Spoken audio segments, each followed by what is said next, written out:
right, before we get into looking at... Can I have your attention, please? You cannot have my attention! Office, Mrs. Tackett, please call the main Why office. do they always continue? I always tell them they can't have my attention and then they continue to talk to me. I don't know. Sorry about that. We're at the end of the school day, so kids are trying to get out of here, and it's a Friday nonetheless. But I want to look first at a proof that involves, given a parallelogram, try and do something with it.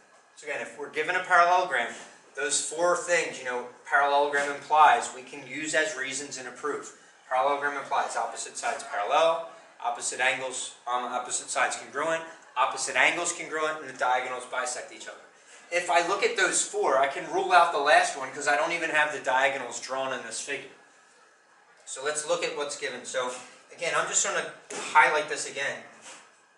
BEST is the parallelogram. Nice. Don't you love that? It's like fingernails on chalkboard. So I highlighted it in blue in there. That's the parallelogram. So opposite sides are parallel. Opposite sides are congruent. Opposite angles in here are congruent. Diagonals would bisect each other. So we know that's a parallelogram. OE is congruent to UT. We're trying to prove angle O is congruent to angle U. It would make sense to look at this and say, all right, I'm given some stuff about parallelograms, but we just came out of that chapter or unit which dealt with congruent triangles. So I notice angle O and angle U are in triangles. Oh, hold on one second. Yeah?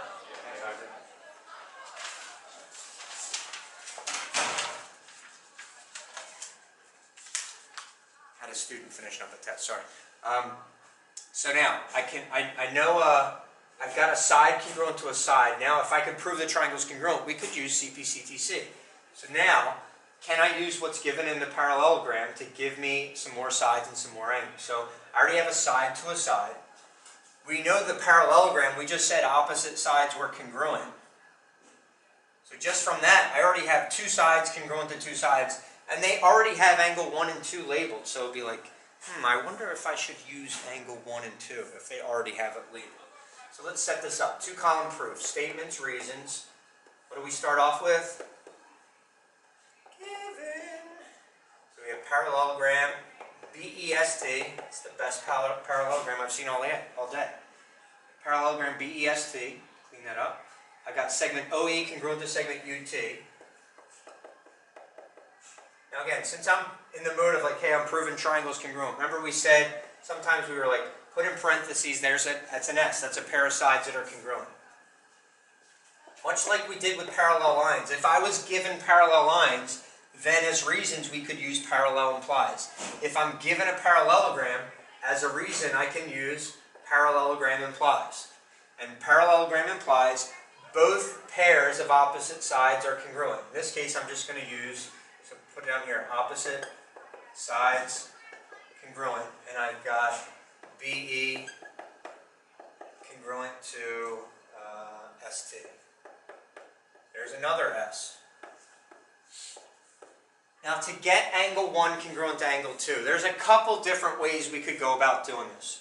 One may be a little shorter than the other, but 1 and 2 aren't part of the angles of the parallelogram, correct? But I could, like, if I labeled these two angles, I could make a relationship between angle 1 and that angle, and angle 2 and this angle, and we know that these two angles are opposite angles, right?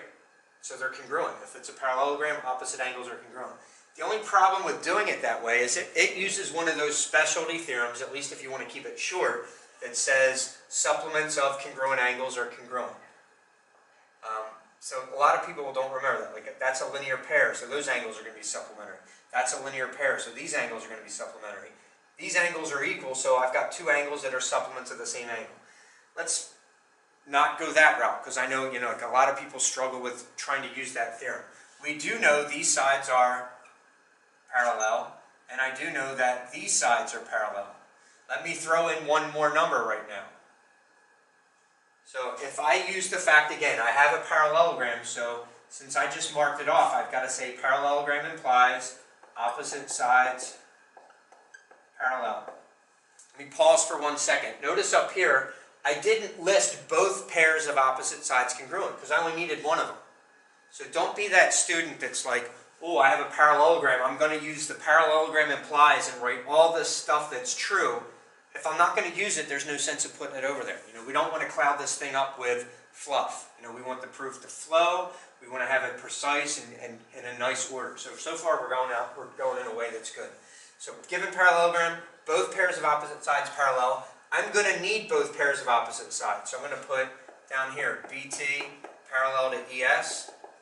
And I'm going to put BE parallel to ST. Now, it should make sense, or something should be clicking in your head that, hey, I've got parallel lines. I should probably use parallel lines imply something.